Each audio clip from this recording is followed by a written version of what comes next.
Baking soda mixed with powdered sugar can kill ants when they eat and carry it back to their colony, but it will not reliably eliminate an infestation permanently in 1 minute.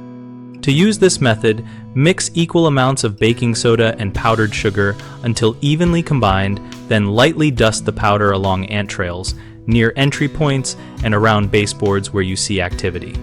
The powdered sugar attracts the ants, and the baking soda reacts with their digestive systems after ingestion, causing internal disruption that can kill worker ants and potentially affect the colony when they share food. For best results, place small amounts on index card corners or in shallow containers so the bait stays dry and accessible, and avoid spraying nearby with water or cleaners for at least 24 hours. Clean up competing food debris first by wiping surfaces with warm soapy water to reduce other attractants and force ants to accept the bait. For heavy infestations, repeat the bait application every 3 to 4 days and monitor trails to track whether activity declines. If you see persistent activity after 2 weeks, consider combining this tactic with sealing entry gaps and removing nests outdoors, or consult a pest control professional for more aggressive options. Common mistakes include using too much bait so it gets messy and ants avoid the pile, which you can fix by applying a thin dusting or placing bait in small containers.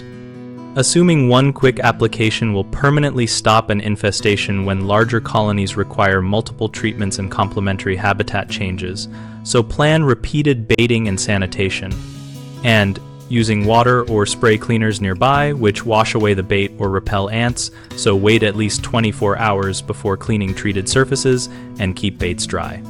BigHomeProjects.com connects homeowners with local contractors and provides an active discussion community for sharing real-world tips and experiences about pest control methods like this baking soda bait.